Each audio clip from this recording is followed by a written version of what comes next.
नमस्ते। मैं आप सभी का एक्सपर्ट टॉक इस अपने यूट्यूब चैनल में स्वागत करता हूँ। मैं डॉक्टर पंकज खरात, मैं एक मनोविज्ञान तज्ञ हूँ। दोस्तों, आज हम लोग बात करने वाले हार्ट ब्रेक्स के बारे में।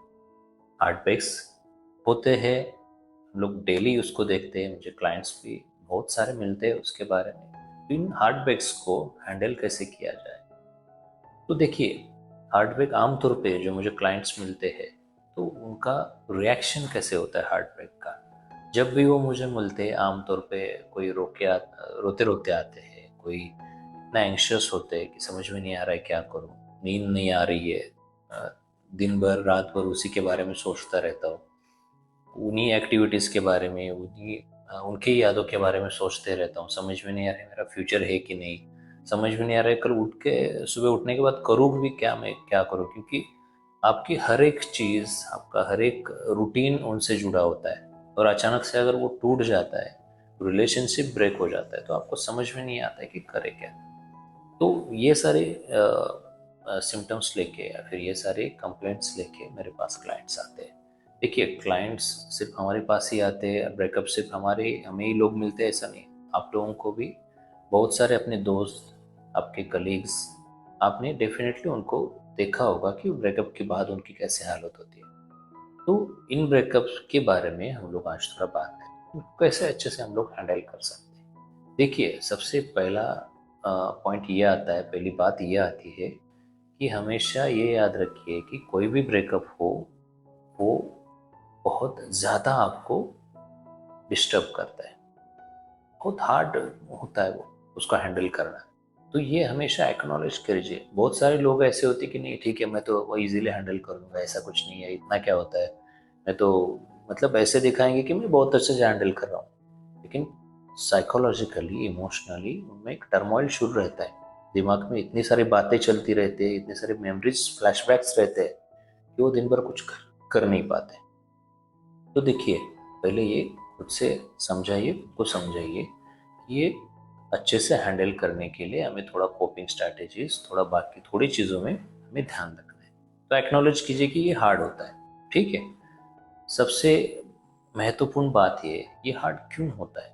देखिए, आप किसी पार्टनर के साथ हो, आप उनके साथ आपका पूरा दिन बताते हो, आपकी हमेशा उनके साथ बातें होती रहती है, कहीं भी जाते हो तो आप साथ में जाते हो, स्कूल में जाओगे, कॉलेज में जाओगे, कुछ खाने के लिए जाओगे, घूमने जाओगे, मूवीज़ के लिए जाओगे, दिन भर की बातें भी आपके सब्जेक्ट्स रहते हैं, तो उनको लेके पास्ट मेमोरीज रहती है, कुछ फ्यूचर्स भी आपने उनके साथ डिसाइड किए होते हैं कि मुझे शादी करने के बाद ये करना है, या फिर रिलेशनशिप आगे चला जाता है तो हम दोनों ऐसे करेंगे, इस सिटीज़ में जाएंगे, ये जॉब करेंगे। अ, कुछ लोगों का तो बच्चे हैं और रिटायरमेंट तक सब कुछ साथ में प्लान किया होता है। तो अगर ये फटाक से अगर ये ब्रेक हो जाता है, ये रिलेशनशिप ब्रेक हो जाता है, तो उनको समझ में नहीं आता है वो मेमोरीज का करूँ क्या। जो फ्यूचर डिसाइड किया था, जो प्रेडिक्ट किया था कि हम लोगों ने साथ करना है, तो उसके बारे में करना क्या है? अभी ब्रेकअप हुआ है तो फिर से शुरुआत करनी पड़ेगी। वो एक रीज़न रहता है कि आपका फ्यूचर का सब कुछ ब्लैंक हो जाता है। दूसरा हो जाता है, देखिए, कोई भी रिलेशनशिप हो, तो रिलेशन्स आपको अच्छा फीलिंग देता है। वो फीलिंग, वो लव वाला फीलिंग, वो फीलिंग आपको डोपामिन की सर्ज देता है। मतलब डोपामिन नाम का एक हार्मोन है, वो जब भी आप उनके साथ होते हो तो एज अ रिवॉर्ड लगता है, बहुत अच्छा टाइम रहता है वो। तब ये देखिए, डेली का जो डोपामिन का आपका ये डोज है, जो आपका फीलिंग रहता है उनके साथ, अगर रिलेशनशिप टूट जाता है तो वो फीलिंग पूरा गायब हो जाता है, समझ में नहीं आता है करेगा। जैसे एक एडिक्शन जैसा ही होता है। एडिक्शन में कैसे होता है, अल्कोहल हो या फिर कोई भी ये हो, उसकी आदत लग जाती है और वो आदत टूट जाए, वो सब्सटेंस अगर बंद कर दिया जाए तो आपको विड्रॉल्स आते हैं। विड्रॉल्स मतलब क्या, आपका बॉडी, आपका मन उसके लिए रिएक्ट करना शुरू कर देता है। तो ब्रेकअप में ऐसे ही होता है। उनको उनको लेकर जो भी यादें रहती है, उनको लेकर जो भी मेमोरीज रहेगी, जो भी चीज़ें आप साथ में करते हो, तो वो आप फील करते हो कि यार ये मैं नहीं कर पा रहा हूँ। हर एक मतलब जहाँ जहाँ पे भी जाता हूँ, किसी भी जगह पे जाता हूँ, तो वो यादें ट्रिगर करती है। यहाँ पे मैंने साथ में ये किया था, हम लोग यहाँ पे बैठ के खा रहे थे, ये उसने मुझे गिफ्ट किया था। उनको लेकर जो भी यादें हैं, जो हम लोग क्यूज बोलते हैं, वो क्यूज आपको ट्रिगर करते रहते हैं और आप उसी थॉट्स में रिपीट रिपीट वही करते रहते हो। तो जैसे देखिए यादें हमेशा और ब्रेकअप के बाद कभी अच्छी यादें बहुत कम लोगों को आती है, आमतौर पे बुरी ही यादें आती है, या फिर वो यादों को लेके वो एक वॉइड फील होता है, वो एक एम्प्टी स्पेस फील होता है। तो इससे कैसे बाहर निकलना है, सबसे इम्पोर्टेंट है टाइम। देखिए कोई भी ब्रेकअप हो और कोई भी मेमोरीज हो उससे जुड़ी, तो ये थोड़ा टाइम लेती है आपको हील करने में, उनसे थोड़ा थोड़ा बाजू मतलब निकालने में, रिप्रेस करने में बोल सकते हैं, या फिर वो यादों को भुलाने के लिए, भुलाना तो नहीं बोल सकता मैं, लेकिन थोड़ा डिस्टर्ब जो होते हैं उन यादों को लेकर, वो करने में टाइम होता है। तो टाइम डेफिनेटली ज़रूरी है इनको भूलने के लिए और उन पे एक्ट करने के और हील होने में ब्रेकअप के। इमीडिएट अगर आपका ब्रेकअप हुआ है तो आप क्या कर सकते हो इमीडिएट बेसिस पे? सबसे इम्पोर्टेंट है जो भी आपकी फीलिंग्स है, जैसे भी हो, आप एंग्री हुए हो, आप रो रहे हो, कुछ लोग खुश भी हो सकते हैं, नहीं ऐसा नहीं है, लेकिन जो भी फीलिंग्स है, जो भी इमोशंस है, आपको किसी के साथ एक्सप्रेस करनी है। आप उनको जर्नल में लिख सकते हो, आप रिकॉर्ड कर सकते हो, आप किसी अच्छे दोस्त को बता सकते हो, आपके फैमिली मेम्बर को आप बता सकते हो, या फिर कोई कलीग्स हो, टीचर्स हो, किसी के भी साथ बैठ के आपको वो बात करनी है, उनके साथ वो एक्सप्रेस करना है। जितना आप ऐसे खुद पे ही रखोगे, मन ही मन में उसे दबाते रहोगे, किसी को नहीं बताओगे नहीं मैं बहुत ठीक हूँ, मैं अच्छा हूँ, उतना वो बहुत ज़्यादा टाइम लेते हैं। तो जितना आप एक्सप्रेस करते जाते हो उतना आप थोड़ा थोड़ा हल्के हो जाते हो। ठीक है, तो सबसे इम्पोर्टेंट है जो भी मैंने बताए लोग उनके साथ कहीं पे भी आपको एक्सप्रेस करना है। दूसरी चीज़ होती है, जो भी आपके एक्स है उनके साथ थोड़ा डिस्टेंस रखो। डिस्टेंस मतलब उनको फॉलो करना, ये करना, वो तो अलग बात है। सोशल मीडिया पे भी उनके कुछ लाइक्स आए हैं क्या, उन्होंने कुछ पोस्ट डाला है क्या, वहाँ पे उनके साथ उनको मतलब ये करना, फॉलो करना, वो क्या डाल रहे हैं, क्या कर रहे हैं, किसके साथ मिल रहे हैं, उनके किसी अगर कॉमन ग्रुप में हो या फिर इंस्टा पे हो, कहीं पे भी सोशल मीडिया पे वो है तो उनके प्रोफाइल चेक करना, उनके मतलब उनसे रिलेटेड जो भी यादें हैं, जो भी मेमोरीज है, एक तरफ से आप क्या कर रहे हो कि वहाँ पे जाके वो ट्रिगर करवा रहे हो। उनका फोटो देखने के बाद वो किसी और के साथ जा रहे हैं या फिर किसी दोस्त के साथ जा रहे हो, तो वो यादें, वो फोटोज, वो इमेजेस आपको ट्रिगर करती रहेगी। तो जितना पॉसिबल है उतना उनको फॉलो मत करिए, जितना पॉसिबल उतना डिस्टेंस रखिए। उनसे रिलेटेड जो भी चीज़ें हैं उनसे थोड़ा डिस्टेंस रखिए, जितना पॉसिबल है वो कहीं पे निकाल दीजिए। उनके नंबर रहेंगे, उनके रिलेटेड मैसेजेस रहेंगे, उनके पोस्ट रहेंगे, उन्होंने कुछ गिफ्ट दिए हुए हैं, तो वो निकाल के कहीं दूसरी जगह पे रख दीजिए जो आपके सामने नहीं आएंगे, क्योंकि वो सभी यादें, वो गिफ्ट जो है वो आपको ट्रिगर करते रहेंगे। तो याद रखिए, ये दूसरा पॉइंट है। इमीडिएट बेसिस पे आपको खुद को एक्सप्रेस करना है। दूसरा, आपको उनसे रिलेटेड जो भी चीज़ है उनको निकाल रखना है या फिर बाजू में रखना है, उनसे थोड़ा डिस्टेंस रखना है। ठीक है। तीसरी बात ये है, अगर देखिए उनके रिलेटेड जो भी यादें हैं, उन यादों में हम लोग खुद को भूल जाते हैं। मतलब उसमें क्या करते हैं, ऐसे कोपिंग मैकेनिज्म हम लोग ढूंढते हैं, ऐसे कोपिंग टेक्निक्स हम लोग ढूंढते हैं जो इंस्टेंट होते हैं। जैसे कुछ खा रहे हो आप, मतलब आराम से कुछ मूवी देख के कुछ खाते रह रहे हो, खाते रह रहे हो, ऐसे ही खाते खाते जा रहे हो आप।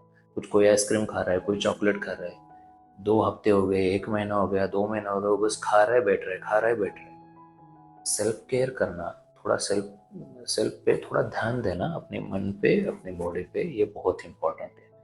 बहुत बार क्या होता है, ये इम्पल्सिविटी में हम लोग बहुत बार ऐसी चीज़ें करते हैं जो हमारे लिए बहुत नुकसानकारक रहती है। कुछ भी खाने लगेंगे, बहुत बार हम लोग रिवेंज मोड में भी जाते हैं, नहीं मैं देखता हूँ वो कैसे करता है या फिर वो कैसे करती है करके। तो ये वाले इमोशंस, इन पे काबू रखना, हमेशा खुद को ये बताना कि नहीं, ब्रेकअप ये मेरे लाइफ का एंड नहीं है, ये बस मेरे लाइफ का एक चैप्टर है, ये चैप्टर क्लोज करके मुझे कोई नया चैप्टर शुरू करना। तो इमीडिएट बेसिस पे आपको ये 2 या 3 चीज़ें हमेशा ध्यान रखनी है कि आपको एक्सप्रेस करना है, आपको उनसे रिलेटेड जो भी चीज़ें हैं उनको बाहर निकालना है या फिर साइड में करना है, जो आपको क्यूज नहीं, एनवायरमेंटल क्यूज नहीं देंगी या फिर ट्रिगर नहीं करेंगी। और सेल्फ केयर पे ध्यान रखना। देखिए ये हो गया इमीडिएट बेसिस पे। अगर लॉन्ग टर्म हम लोग बात करते हैं, इमीडिएट बेसिस पे मतलब जब तक आपके जो इंटेंस इमोशंस है उनको लेके, वो इमोशंस जब तक कम नहीं हो जाते तब तक हमें इन बातों पे ध्यान रखना है। थोड़ा इमोशंस कम होने के बाद देखिए, एक चैप्टर तो क्लोज हो गया, अगर दूसरा चैप्टर हमें शुरू करना है तो उस चैप्टर को लेके कुछ गोल्स हमें डिसाइड करना है। देखिए, ब्रेकअप के बाद ऐसे नहीं कि सब सैड ही स्टोरीज है। ब्रेकअप के बाद कुछ स्टोरीज ऐसे भी है कि लोग उभर कर सामने आए हैं, कुछ नए गोल्स, कुछ नई यादें, कुछ नए ऐसे ऐसी ऐसी आदतें उन लोगों ने ये कर दी है।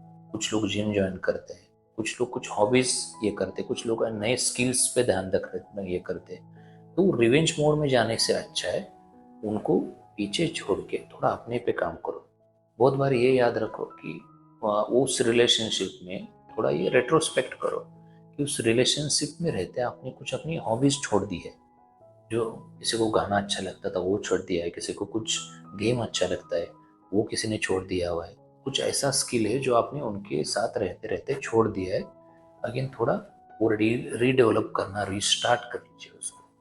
तो वो बहुत इंपॉर्टेंट है ऐसे हॉबीज पर और ऐसे स्किल्स पे ध्यान रखना। और सबसे इम्पोर्टेंट है, अगर फ्यूचर उनके साथ नहीं देखना है अभी, तो कुछ ऐसा फ्यूचर्स, कुछ ऐसे गोल्स आपको बैठ के बनाने हैं जो सिर्फ आप पे कॉन्सेंट्रेट करते हैं और जो आपके स्किल्स को और आपके फ्यूचर को बहुत अच्छा प्रोग्रेस करवाते हैं। तो वो नए गोल डिसाइड करके उस पर काम करना है। तो उसका कुछ प्लान आउट करना, वो प्लान आउट करके प्रॉपर प्लान आउट, मतलब ये 1 साल का गोल है, 2 साल का है, 5 साल के गोल है, तो वो आप फाइनेंशियली कर सकते हो, आप प्रोफेशनल कुछ गोल्स कर सकते हो, कुछ पर्सनल गोल कर सकते हो। इस अलग अलग डोमेन में ये गोल रख के आपको उस पर काम करना है।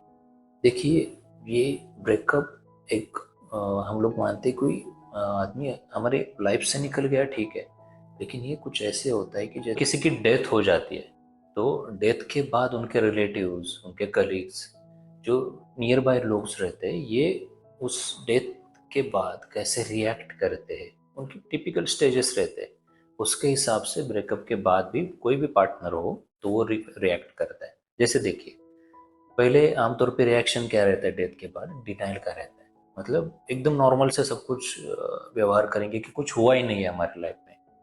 तो बहुत बार ब्रेकअप के बाद लोग ऐसे व्यवहार करते हैं कि मेरे साथ कुछ हुआ ही नहीं है, मैं एकदम नॉर्मल हूँ, मुझे कुछ फर्क ही नहीं पड़ता है, मैं आराम से सब कुछ चल रहा है। उसको हम लोग डिनाइल बोलते हैं। दूसरा रहता है एंगर।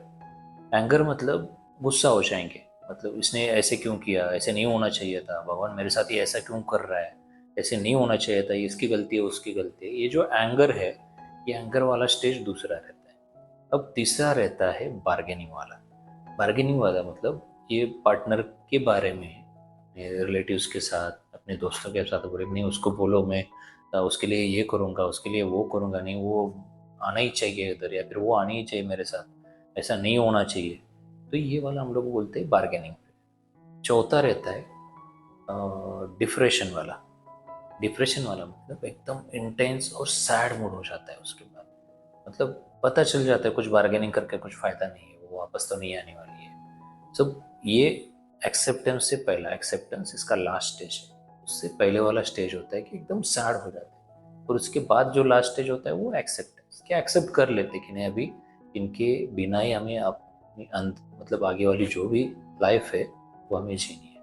तो ये टिपिकल स्टेजेस में ये ब्रेकअप भी ऐसे होता है।